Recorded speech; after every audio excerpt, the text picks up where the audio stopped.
So I'll be blunt. I'm not even close to finishing up those Decadent lists. I haven't uploaded much in a while and I needed money, so yeah, I'll do this instead. And also no camera footage because I don't care.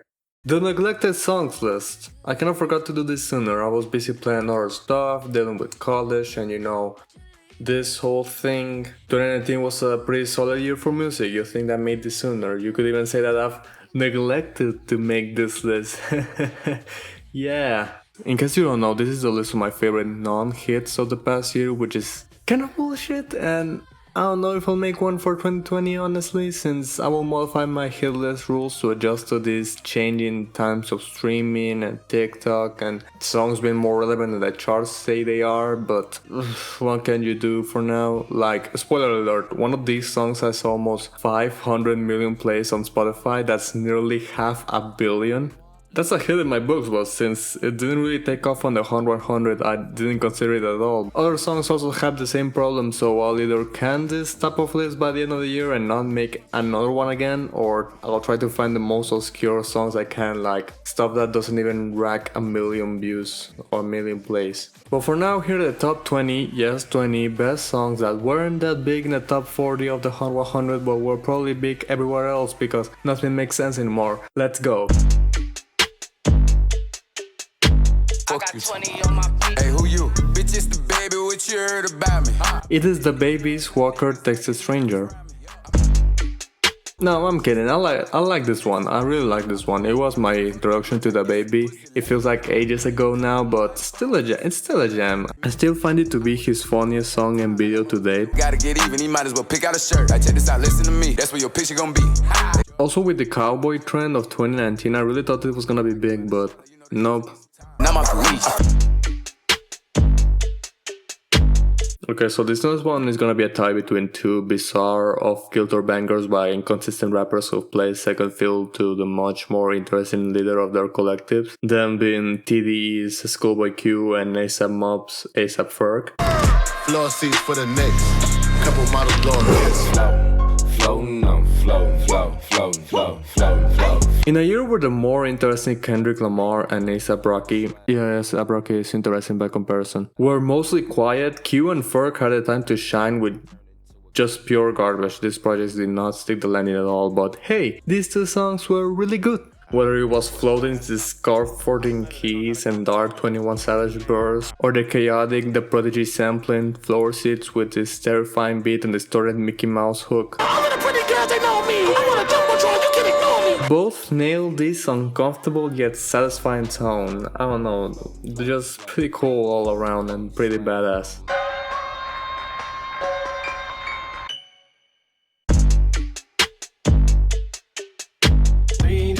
At the motel under street lights. This one is just nice. The groove is super bouncy, the hook is catchy as hell. Honestly pretty derivative from other artists like Khalid, but arguably better than them. Surprisingly summary and diurnal for a song titled 3 Nights though, don't you think?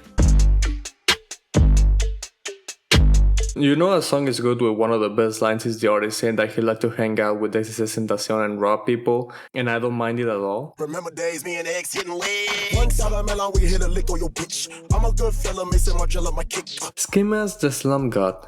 What an odd fellow. I like him. Enough that he can say that he's flirting an ostrich, and I'm like, yeah, you go, dude. Cause I'm fired in a fucking ostrich. This was just enjoyable as hell, full of quotables. These are all silly and goofy, yet effective and memorable bars. Pretty much every single punchline here hits. Who's this? He should be in cockpit. If you didn't instinctively want to respond with, he should be in cockpit, every time someone asked, who's this? You were doing 2019 wrong.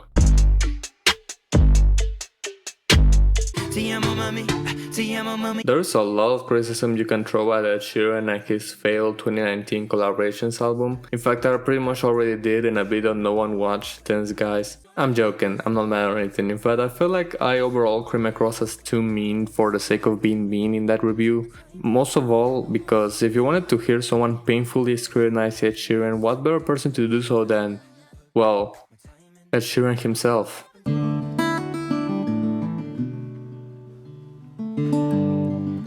Self-deprecation will never stop being interesting to me, especially when it comes from some of the biggest artists in the world. Like, crap, if multi-millionaire Ed Sheeran feels this bad about himself and he doesn't come off as disingenuous at all, maybe we need to cut him some slack. Why the hell would you love me when I don't even love myself? And with these flaws, he feels like he's not worthy of being loved. That's pretty sad when you think about it. The best part of me is you. Again, I'm just a sucker for this song concept, like the best part of someone else being their lover. Just, well, lovely. Might be considered overly sentimental, but it's just too sweet to dislike. Oh, and by the way, speaking of loving your wife, I got muscles like Superman trainer. Chance the Rapper. Chance the Rapper didn't have a good 2019. If there was a hip-hop artist who lost more stock that year, I don't know who they could be. The Big Day was an okay album. I didn't hate it like most did, but the same day it came out there was another record with a Chance song that was actually pretty great. I know myself far too well to be a stranger of pain. Despite it all, we remain in the same. YBN Cordae might not be the most unique rapper, you can definitely trace back his influences, but he shows a lot of potential, charisma, and even chemistry with great artists like Anderson .Paak and Pusha T in his debut album, with Bad Idea being the highlight of the record. The Lost Boy already gave me acid rap and 10-day vibes, so Chance fits right into this introspective track, both rappers reflecting on how much life has changed after they got out of poverty and became famous. I just love the vibe of this song, it's super calm and comfy, I really like it. Here are some of my favorite lines. Out south, my foul mouth started sounding like Cartman. Nigga praying to get lucky like Daft Punk. Monsters in a quiet place. Some of these decisions is like Sharpie on a dry erase. You can't even stomach the pain, now that's a bad lunch. I keep them on my block, round the corner of my eye like a sty, Even as someone who didn't mind the album, The Big Day had a lot of bad ideas, but this was a good one, pretty neat.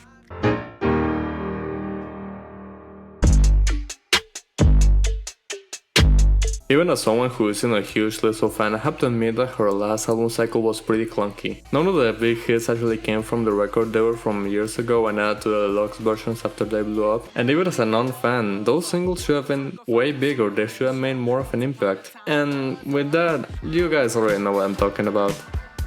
Turn it up! Slow songs, they for skinny hoes. Can't move all of this, here to one of those. This is just a fantastic ass anthem, and the fact that it never got talked about means that you're all skinny hoes. Throw it back. The production is impeccable, a flawless mix of raunchy hip-hop and synthy soul. Lizzo's delivery is surprisingly and perfectly held back, so she sounds super smooth and sexy over the beat. And Missy Elliott jumps out of a car trunk and purrs a lot, I love it. Kitty cat, brrr. All the thick girls down on the brrr. I can't wait for this one to become a hit in 2022. Hey, do you remember that dweeb from One Direction? He is cool now.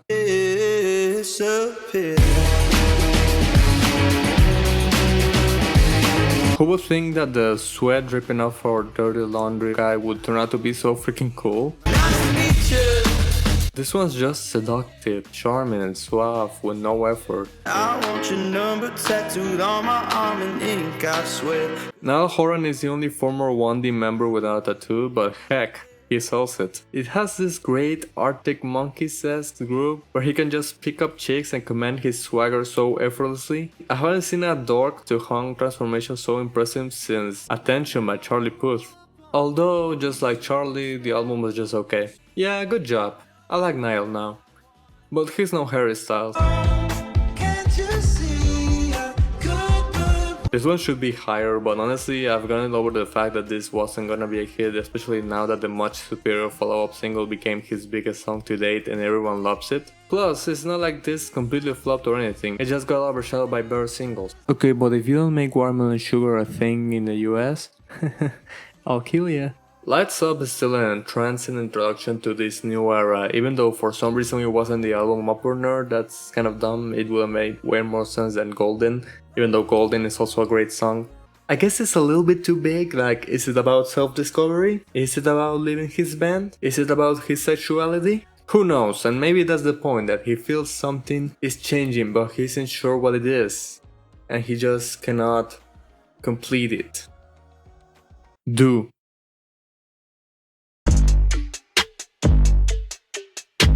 They told me don't make a promise you can't keep. Hey, what did you know? Posthumous music that isn't completely shameless.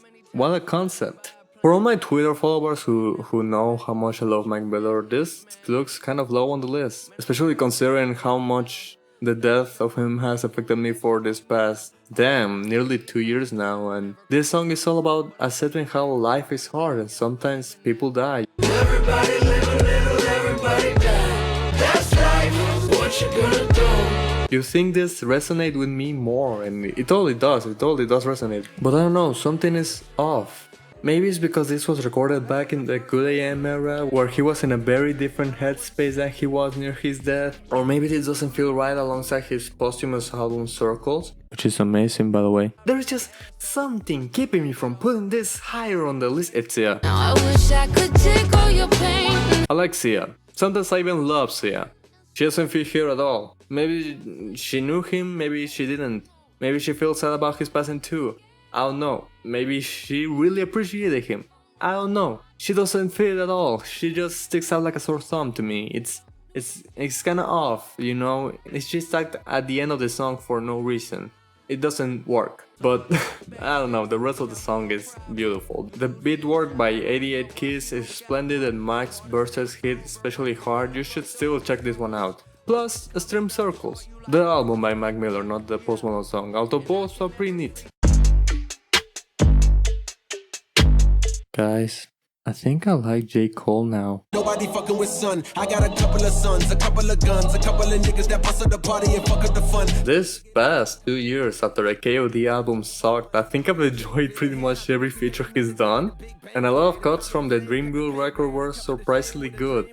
Especially this one. Pistol grip, get the squeeze and wish a nigga would like Liam Neeson. I don't even need a reason. The highlight of the song is, of course, the baby's verse. I just put diamonds on all of my teeth, now they probably think I ain't intelligent. Now, when this came out, I saw many people shocked at how good this verse was. Like, wow, I never knew the baby could rap this good. And while I'm not a fan of the guy, especially not right now, I think that's unfair. He definitely flows better than most. It's just he is finally rapping on a beat that isn't so basic and simplistic and 2 notes with some bass. This one actually has a lot of soul and I love it. And it's also his best verse, to be honest. They got me started, I might as well finish it. I'm from Charlotte, you know how these niggas do, baby. Also, Kendrick Lamar is here for some reason and he just... and just does his thing. Raw thoughts. So most of us are stuck with our families. Mother's Day was not so long ago and Father's Day is coming, so I guess this is a good time to talk about this next one. My daddy said trust no man but your brothers. I honestly love this guy. He's one of the most exciting rappers of the past few years. You're never exactly sure what he's gonna do next, but you know he's just gonna do it with such a wave of energy. After a brief stint in criticality with his record Taboo, Denzel Curry cut the bullshit and came back at the beginning of the year more on point than ever with his lead single Ricky. An in-your-face throwback banger where, alongside references to both his Soul Collective and other classic hip-hop groups, Yeah, we was 3-6, Wu-Tang mixed with Dipset. he primarily raps aggressively about, you know, treating people nice, having safe sex, respecting women, keeping your day one friends around, My daddy said treat young girls like your mother. My mama said trust no hoes, use a rubber. and overall how much the advice his family has given to him shaped him throughout the years in a way that's earnest and compelling and honestly pretty sweet, but still being super catchy and fun, of course. Take that, Lucas Graham. Once I was 7 years old, my mama told me. Now your mama ain't shit, your daddy ain't shit.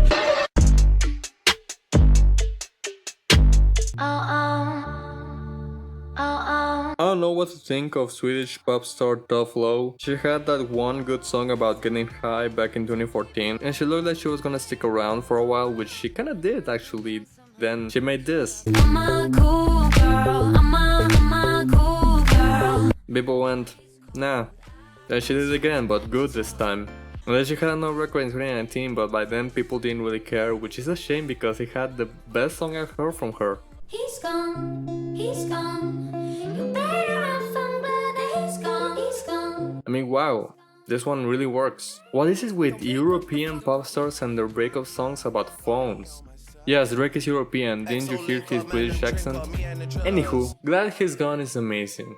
I don't mind her raunchy sexual stuff or anything, I'm not a prude, but that's just like amusing for a bit. This new one is incredibly sweet and heartfelt, and it sticks with you. Maybe more than those other European songs I mentioned, since the plot of it happens right after the breakup. I got a girlfriend, she's got a boyfriend. She calls me crying every day cause they got problems. It's about a woman who just got dumped by her shitty boyfriend, and Tough Love sings from the perspective of her best friend trying to console her. It's essentially a more laid-back version of New Rules, but just as efficient if not more. Everyone's known at least that one couple where one of the two is just a harmful person who is just no good for the other one, making them more miserable. And we just want them to cut those toxic ties, but they won't. And when they do, it's just still miserable. It's a wonderful song where she plays this supportive role to perfection. It even manages to heavily feature chipmunk vocals and making me not only not mind them, but actually like them. He's gone, he's gone. Also, as an Old Town Road fan, screw Old Town Road, this should have won the best music video at the Grammys. Speaking of Lil Nas X though,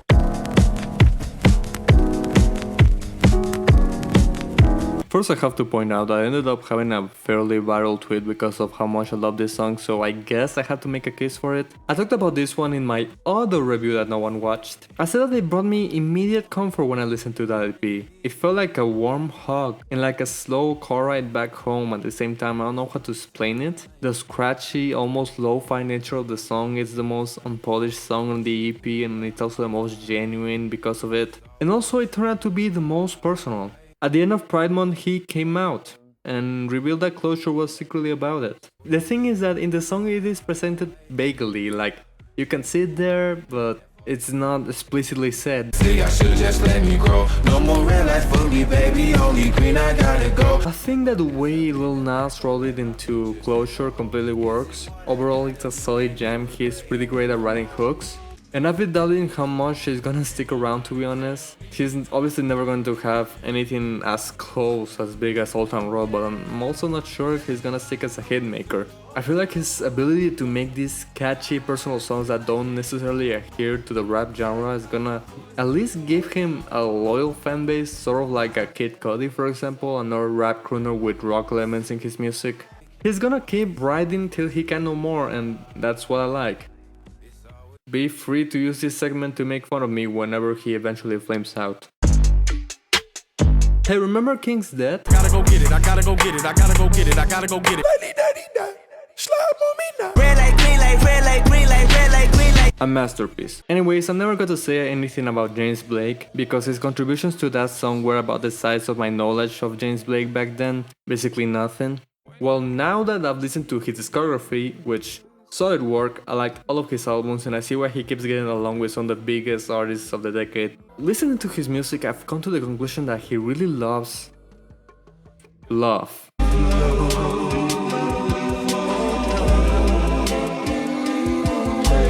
Really, do you think that nasal, pasty vocalist like him who makes these sad, meandering songs will be so good at romance? And I'm saying this as a huge fan of him, by the way. This is just gorgeous. How he interweaves that soulful sample into the production to make this euphoric, psychedelic trip to the world of passionate admiration and affection to one another. You can tell I had to look up at the source to just not repeat the word love over and over and over. It's just lovely, I don't know. But it's not just happiness overload. He also exercises a sense of discovery of yourself, how you're not the center of the world, but more of a small piece that needs to find where it belongs. I'm finding I'm a smaller piece, and I won't stop. In Blake's case being Tahani. No one did to use the obvious pun, but in his last record, his style and lyricism really assumed form, being his most focused and beautiful album to date. I cannot wait to see what he cooks up next.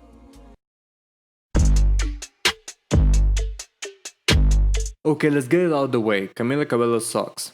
She can't sing.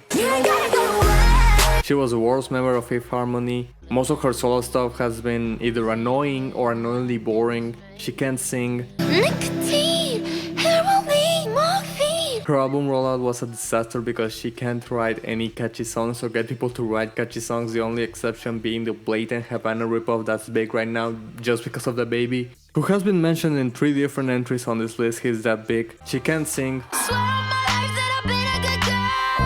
She might be racist. She's dating Shawn Mendes. That's not a bad thing, but I think this picture is incredibly funny. She can't sing. With all that out of the way, this is incredible. I try to pass a night away with somebody new. Not gonna lie, this is the most perfect classic pop song of the year, and I have no idea why it didn't catch on. Besides the fact that Camila Cabello can't sing, but she's good here. She's good here, I swear. But they don't have a shower and I compare them to you. Although I feel like I have to give producer Mark Ronson more credit here, not only for making a great breakup album with so many bops featuring so many great female artists, he also managed to make this Not afraid to face it. sound good. I remember you told me. The vocal production of this song is exquisite with the way it uses vocal effects and layered vocals, and the instrumental itself complements it greatly. Find You Again just sounds magical with a memorable hook courtesy of Tame Impala's Kevin Parker. Every melody of this song just clicks. Although, I'd be lying if I said I have to give whole credit to Ronson and Parker, since Camila said she wrote at least the hook and the second verse, and those are really well written. The lyrics on this whole song are pretty stellar overall. It's a U-shaped space in my bed. Always U-shaped thoughts inside my head. Also, I love the way Camila sings blurry for some reason. The tears in your eyes make it blurry. So, thanks Camila, thanks Mark. You gave us this hidden gem that more people should have found, but I'll take solace in the fact that I will always find it again. Why does Mark Ronson have a thing for brunettes dyeing their hair blonde? Am I the only one who noticed that? Find you again. Brockhampton. Everybody ask me how damn out of pressure, man. Look, man, I don't got the answer to your question. I need to talk about these guys more often, I really like them. In an age where most hip-hop groups are just rappers from the same label working together on an album every now and then, the Brock boys are super unique and dynamic. Doesn't necessarily mean that none of them stand out more than others, but at least you can tell them apart easily, each serving a different role to the group. I listen to an A$AP Mob song and just think, oh, it's A$AP Rocky, A$AP Ferg, and A$AP Ventura, I don't know. Their camaraderie is remarkable and their music is just plain enjoyable. So with that out of the way, let's review one of the songs from their last album, Ginger. Oh boy, this is gonna be so much fun.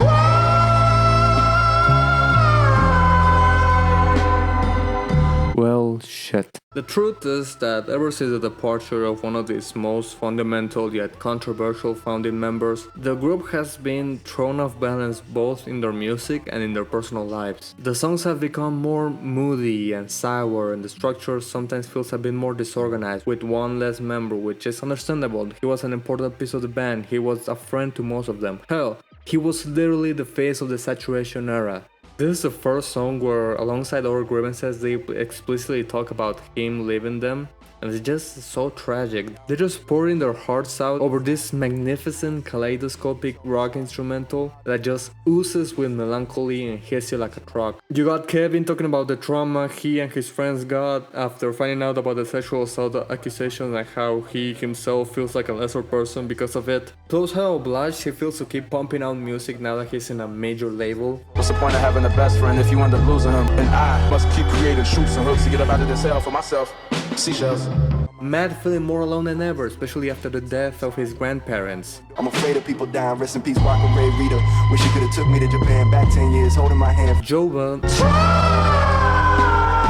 is doing his thing and killing it. And of course you get Dom's heartbreaking direct burst at the man where he just explodes with rage, especially since the former band member who, at this point you have to realize I'm not gonna mention by name or show his face because honestly fuck him. He not only mentally and verbally and maybe sexually abused a woman, but because of him, a close friend of Dom got robbed and he feels guilty because of that. I kicked down the door inside our home, I did it all just to save a friend's life. Little bit, I know the one who pulled the strings was once on my side. Dom is definitely the least for giving birth here, and I don't blame him at all. I feel it, man. I feel all the emotions here. I also like how fans have interpreted the music video in different ways. Some say it's meant to be an intervention and we're watching it from the point of view of the member whose name I won't mention. Others say how every section of the song represents a stage of grief. Kevin is denial, Jova is depression, Matt is bargaining, Dom is anger, and Merlin, usually the most energetic of the group, is just sitting there, solemnly taking it in all with acceptance, like he doesn't have anything to say about him, because at the end of the day, what can you say? What should you say? Should you say anything? Brockhampton has continued to mature lyrically and sonically more and more with each album, this being probably the most emotional song they've ever done, and I cannot say anything else other than seashells. Seashells, man.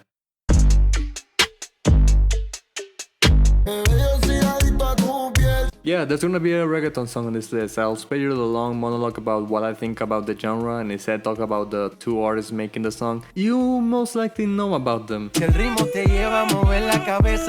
J Balvin, one of the biggest winners of the Latin craze Despacito generated, but even before that he was already a huge superstar internationally with dozens of videos reaching over 1 billion views. I initially dismissed him as overrated and basically the equivalent to overspoken artists like Drake and Justin Bieber, but for the Latin scene.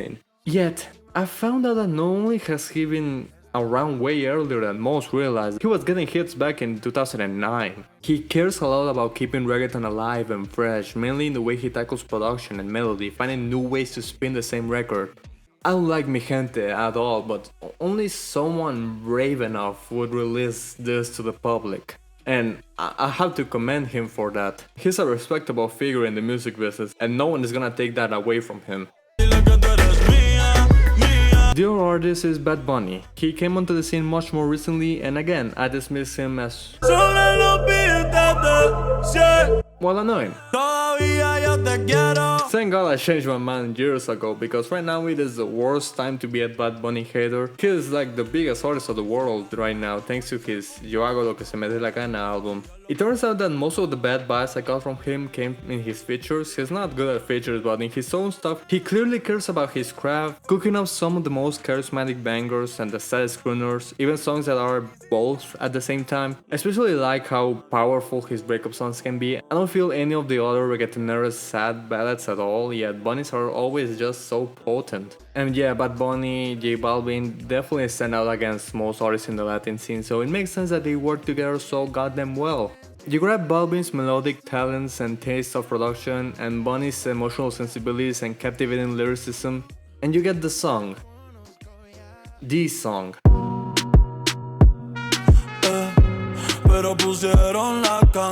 Yeah, this is the one that has 500 million streams, and yet it's near the top of the non-hit list. Oopsie daisies. Maybe the Billboard Hot 100 is just not good, who knows? Either way, this is just mesmerizing, holy shit. Remember that One Direction song from years ago, best song ever, how it was like, oh yeah, that night we danced to the best song ever, that was fun, hell yeah. Well, this one is like, oh man, that night we danced to the best song ever, now everything sucks. It really feels like the song. Wait, let me check. Yeah, people love this shit. I can't blame them. In fact, I encourage them. I cannot think of many reggaeton songs as powerful as this, besides maybe that other Bad Bunny song about looking back at old relationships, Calladita. No sé quién la dañó, pero...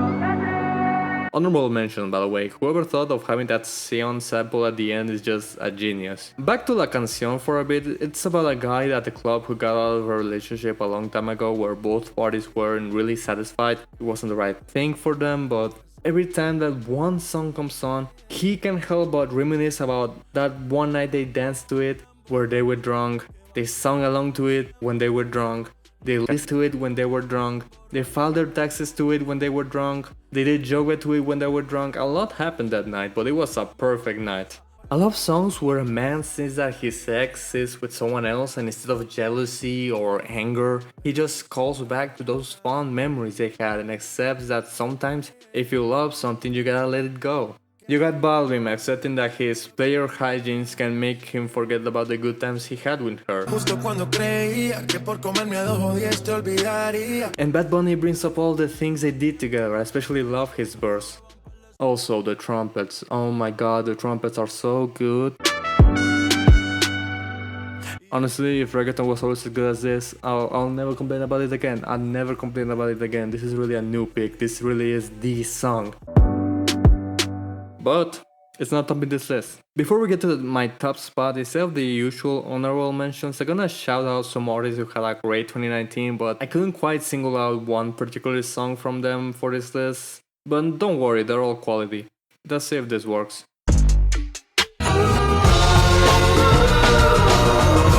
Listening to Vampire Weekend is just so cathartic and relaxing. Their music is like laying down with friends and family and having a cold drink in a hot sunny day at the beach, contemplating whether life has any meaning.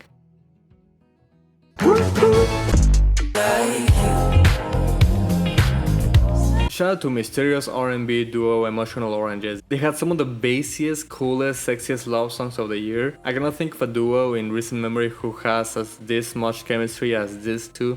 Out of the two EPs, Volume 1 is way better than Volume 2 in my opinion. The first one has motion, unless I'm drowning in corners of my mind, you just cannot compete. Lil Sim's Grey Area was my favorite album from 2019, and honestly I wish I had a better reason for it other than every track bangs, bops or bumps. But it's true, it's a no filler all killer type of record at a measly 35 minutes. Not that the substance or style in those tracks isn't mind-blowing, I don't usually care about UK hip-hop, but Lil Sims is an MC that demands your attention, whether she's being introspective or boastful. The beats are on point, the flows are on point, the songs themselves are all completely different from each other, showing versatility. You get the pompous, bassy boss where the distortion makes her sound terrifying, the dulcet, nostalgic 101 FM with these cute, Asian-inspired synth melodies, the ferocious venom that makes you forget about the Eminem song of the same name, the luscious Selfish, which has a fantastic guest hook from Cleo Soul. If I had to pick one nitpick on the album is that the other feature vocalists aren't that great, but again, it's not a big deal honestly. Otherwise, perfect project from front to back. The UK rap scene has been trending to crossover to the States for a while, and if they bring a talent as good as this, I'll be grateful to know, and fantastic artist. So this segment was written before Lana Del Rey's Instagram statement and the following statements, but I didn't care enough to rewrite it honestly. This album is still really good. I like to see everything in neon. Norman Forkin Rockwell is an odd one. At first glance you wouldn't really see what makes this any different from other Lana Del Rey albums. It is just as hazy, vintage and wistful as the rest of her albums throughout the decade. Why was the critical buzz for this one through the roof? Well, it's simple. Every single song of this Norman freaking album sounds amazing, and it is written in a magnificent way. The levels of maturity and cohesion shown on this record impress me to no end. Whether it is degraded and man-child poet in the title track, recontextualizing Sublime's doing time to fit her trademark aesthetic, reminiscing about the past before everything was set on fire in The Greatest, and my personal favorite, F It All of You, one of the many bleak yet pristine ballads on the record. That hook just gets me every time. Throughout this whole album I love how, even in this desensitized state, she can convey nearly every emotion she's going for. And I finally see why she's been called one of the most influential artists of the decade. Her next album is probably gonna suck though. Flower Boy was probably my favorite album of the past decade, so I'm kinda bummed out how little I dug Igor by comparison. Oh, it was good, it was really good, but something was missing for me. I don't know what exactly. However, I commend Tyler for trying something new with each record, and the tracks I loved, I really loved. Earthquake was a good single, I Think was nifty and lovely, A Boy Is a Gun has some lavish production and great lyrical stakes, and New Magic Wand, holy crap.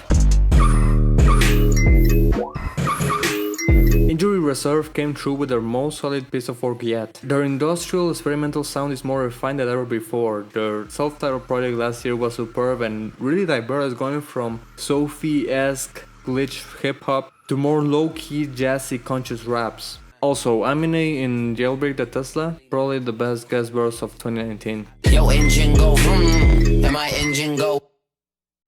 Also, Slow Dancing in the Dark finally charted for months in 2019, yet you guys just let it get stuck below the top 50. I hate you all.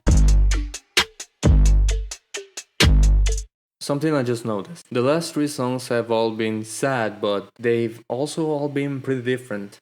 One was a disco pop jam, one was a reggaeton ballad, and one was...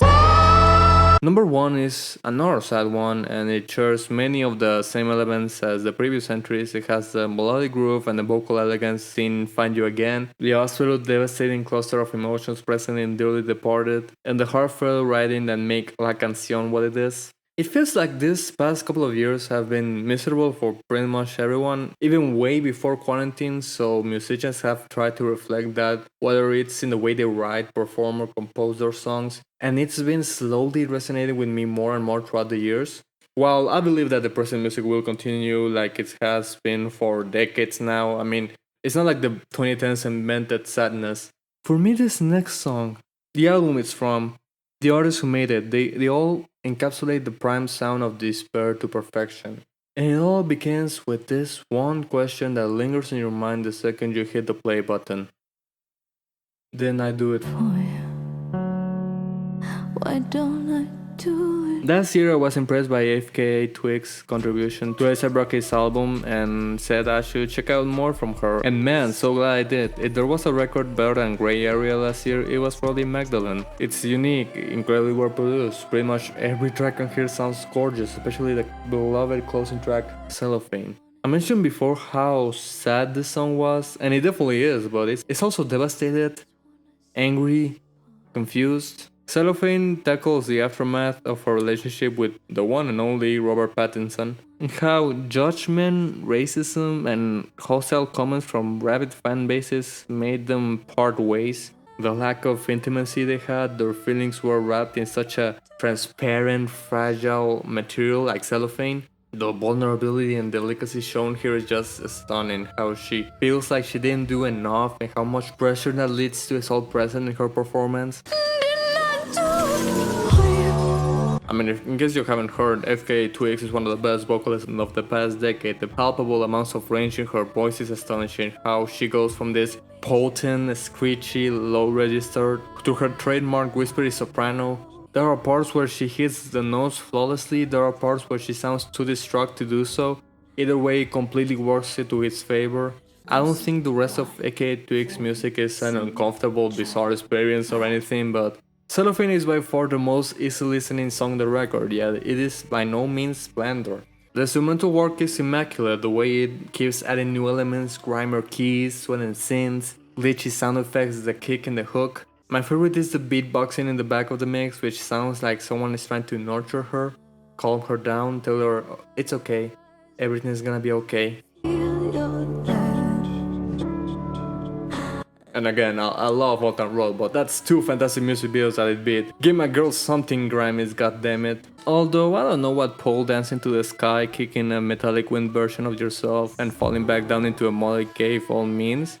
It just looks so pretty. I love how she uses the imagery of her pole dancing. It's a type of dance that can be elegant and fascinating to look at, but outsiders have tied it to an stigma of degeneracy and they don't consider it art or even a skillful talent, when in reality there's nothing wrong with doing it, and there's way more to it than they give credit for. This parallels the way she was treated viciously and terribly by people who probably can't even listen to her music, to the point where it soured the experience of being with someone she loved, not to mention the other women, black or otherwise, who had to go through the same prejudice. Some critics have said that this is not a good choice for an album closer because it feels inconclusive and empty, but that's honestly the point. It's not supposed to be a period to what she's feeling, it's like a comma. Emotions like this are going to continue to appear, the best we can do is absorb them. Cellophane and Magdalene as a whole are just masterpieces. FKA Twigs might feel like she didn't do enough, but I feel like she exceeded, to be honest. So with that, thank you, stay in your homes, and see you next time.